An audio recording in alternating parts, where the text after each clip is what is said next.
Der Mai wirkt oft sicherer, als er ist. Im Mai verändert sich der Garten spürbar und die Beete wirken bereits herrlich voll. An warmen Tagen entsteht schnell das Gefühl, dass der Frühling nun endgültig in eine stabile und sichere Phase übergeht. Kräftige Jungpflanzen stehen bereit, erste Blüten öffnen sich und vieles sieht bereits nach vollem Aufbruch und Wachstum aus.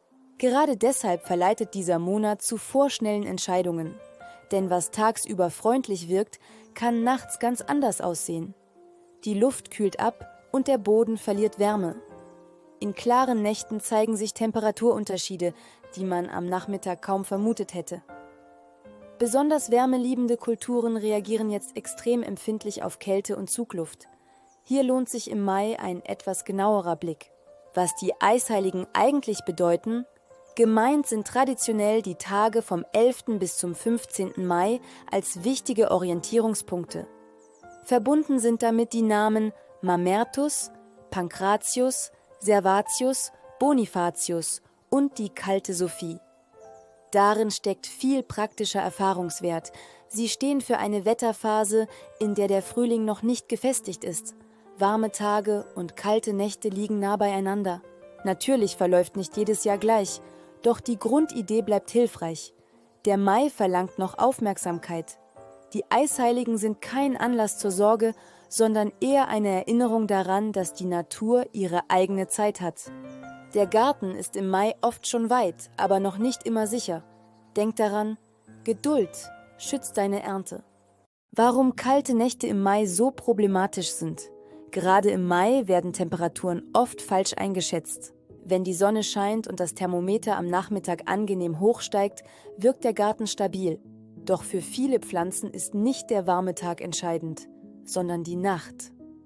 In klaren Nächten gibt der Boden Wärme schnell wieder ab. Die Luft in Bodennähe kühlt deutlich stärker aus. In windstillen Bereichen oder kleinen Senken sammelt sich kalte Luft. Dort können Temperaturen entstehen, die empfindliche Pflanzen stark belasten, selbst dann, wenn offiziell gar kein strenger Frost gemeldet wird. Für wärmeliebende Kulturen wie Tomaten, Gurken oder Basilikum ist das ein heikler Moment.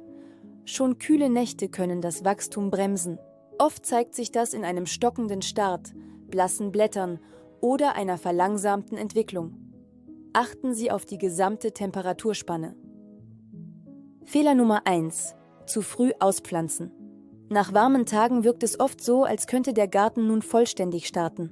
Die Versuchung ist groß, wärmeliebende Pflanzen wie Paprika oder Zucchini, die in Töpfen so stabil aussehen, endlich ins Beet zu setzen. Doch anhaltend kühle Nächte reichen aus, um das Wachstum deutlich zu bremsen. Die Pflanzen geraten unter Stress. Blätter verlieren ihre Spannung und verfärben sich. Manchmal geht die Pflanze nicht direkt ein, bleibt aber über Wochen geschwächt. Eine Pflanze profitiert mehr von einem späteren sicheren Start als von einem frühen Auspflanzen mit Risiko. Im Garten wird Geduld oft unscheinbar, aber sie schützt genau dort, wo spätere Ernte bereits vorbereitet wird. Selbst wenn der Auspflanztermin grundsätzlich passt, entsteht oft direkt der nächste Fehler. Viele Jungpflanzen wachsen über Wochen geschützt im Haus oder am Fensterplatz.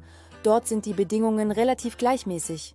Die Temperaturen schwanken wenig, Wind spielt keine Rolle und auch das Licht fällt anders auf die Blätter. Deshalb wirken die Pflanzen zwar oft kräftig, sind aber an draußen noch nicht gewöhnt. Werden sie ohne Vorbereitung ins Beet gesetzt, ist der Unterschied groß. Nicht nur kalte Nächte, auch direkte Sonne, frischer Wind und stärkere Temperaturwechsel überfordern solche Pflanzen schnell. Die Folge zeigt sich oft in blassen Blättern, hängendem Wuchs oder einer Phase, in der die Pflanze zunächst kaum weiter wächst. Deshalb ist das Abhärten so wichtig. Dabei werden Jungpflanzen schrittweise an das Freiland gewöhnt. Zuerst nur für kurze Zeit an einem geschützten Ort. Danach täglich etwas länger, mit mehr Licht und mehr Bewegung in der Luft. Auf diese Weise passt sich das Pflanzengewebe langsam an. Gerade vor den Eisheiligen ist das ein entscheidender Schritt. Eine gut abgehärtete Pflanze startet ruhiger und stabiler in die Saison. Fehler Nummer 3: Wetterwarnungen unterschätzen. Gerade im Mai passiert das schnell. Ein paar milde Tage schaffen oft trügerisches Vertrauen. Wenn dann Bodenfrost angekündigt wird, erscheint das oft weniger bedrohlich, als es tatsächlich ist. Doch genau diese Nächte können entscheidend sein. Besonders problematisch ist, dass sich kalte Luft in Bodennähe sammelt.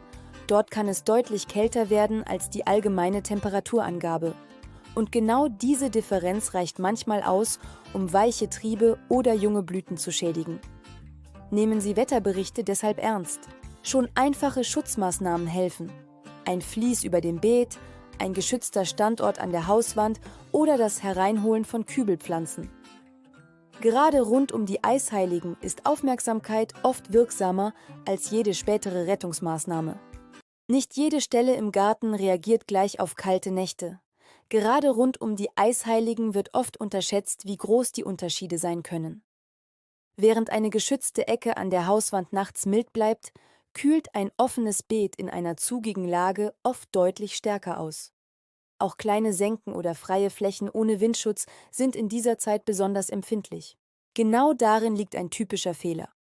Empfindliche Pflanzen werden oft dort gesetzt, wo gerade Platz ist, nicht dort, wo die Bedingungen wirklich günstig sind. Für robuste Kulturen ist das kein Problem. Wärmeliebende Pflanzen wie Tomaten, Paprika oder Basilikum reagieren darauf jedoch deutlich sensibler. Ein guter Standort schützt vor kaltem Wind, speichert tagsüber Wärme und gibt sie nachts langsamer wieder ab. Besonders günstig sind deshalb Plätze an einer geschützten Südwand, in Hochbeeten oder in Bereichen, die nicht offen und unruhig liegen. Auch ein überdachter Terrassenrand oder ein Beet mit etwas mehr Wärmespeicherung kann einen spürbaren Unterschied machen. Gerade im Mai lohnt es sich deshalb, nicht nur über die Pflanze selbst nachzudenken, sondern auch über ihren Platz. Denn oft entscheidet nicht nur das Wetter, sondern auch der Standort darüber, wie sicher eine Pflanze durch diese Phase kommt. Fehler Nummer 5: Alle Pflanzen gleich behandeln. Ein weiterer Fehler rund um die Eisheiligen entsteht oft ganz unauffällig. Im Garten wird leicht nach einem Muster gehandelt. Sobald die ersten warmen Tage kommen, sollen möglichst viele Pflanzen gleichzeitig an ihren Platz. Doch hier lohnt sich ein genauerer Blick, denn nicht jede Kultur reagiert gleich auf Kälte, Wind und Temperaturschwankungen. Robuste Pflanzen und empfindliche Pflanzen brauchen in dieser Phase nicht dieselbe Behandlung. Salate, Spinat, Mangold oder manche Kohlarten kommen mit kühleren Bedingungen oft deutlich besser zurecht. Wärmeliebende Kulturen dagegen brauchen mehr Schutz, mehr Beständigkeit und häufig auch etwas mehr Geduld. Wenn beides gleich behandelt wird, entstehen schnell Probleme, nicht aus Nachlässigkeit, sondern aus Vereinfachung. Gerade im Mai wirkt es oft praktisch, alles gemeinsam zu pflanzen. Doch für empfindliche Kulturen ist das häufig nicht der beste Weg. Sie profitieren davon, später gesetzt zu werden, geschützter zu stehen oder in kühlen Nächten zusätzlich abgesichert zu sein. Robuste Pflanzen dagegen können oft schon früher ins Beet und dort ganz in Ruhe weiterwachsen. Gute Gartenarbeit bedeutet deshalb auch, Unterschiede zuzulassen. Nicht jede Pflanze braucht dasselbe Tempo. Und gerade dieses genaue Unterscheiden hilft dem Garten oft mehr als ein einheitlicher, zu früher Start. Wenn Pflanzen nach einer kalten Nacht sichtbar gelitten haben, ist die erste Reaktion oft sehr verständlich. Man möchte sofort etwas tun, beschädigte Blätter abschneiden, weiche Triebe entfernen oder die Pflanze schnell aufräumen, damit sie sich wieder erholen kann. Genau an diesem Punkt entsteht jedoch häufig der nächste Fehler. Es wird zu früh eingegriffen. Denn direkt nach einem Kälteschaden ist oft noch gar nicht klar, wie stark die Pflanze tatsächlich betroffen ist. Manche Blätter wirken am Morgen weich, dunkel oder zusammengefallen und erholen sich später teilweise doch noch.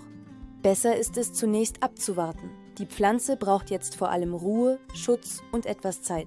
Erst wenn dauerhafte Schäden erkennbar sind und keine Kälte mehr droht, sollte behutsam zurückgeschnitten werden. Gerade im Frühling lohnt sich diese Gelassenheit. Rund um die Eisheiligen geht es im Garten nicht darum, sich verunsichern zu lassen.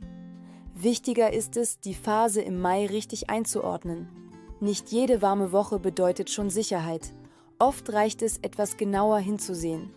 Welche Pflanzen brauchen noch Schutz? Welche Stellen im Garten sind nachts kühler als andere? Diese ruhige Form der Vorbereitung schützt den Garten oft am besten. Die Eisheiligen sind kein Anlass für Hektik. Wer diese Phase mit Zurückhaltung begleitet, schafft gute Bedingungen für einen stabilen Start. Danke, dass du dir Zeit für deinen Garten genommen hast und für Garten Lea.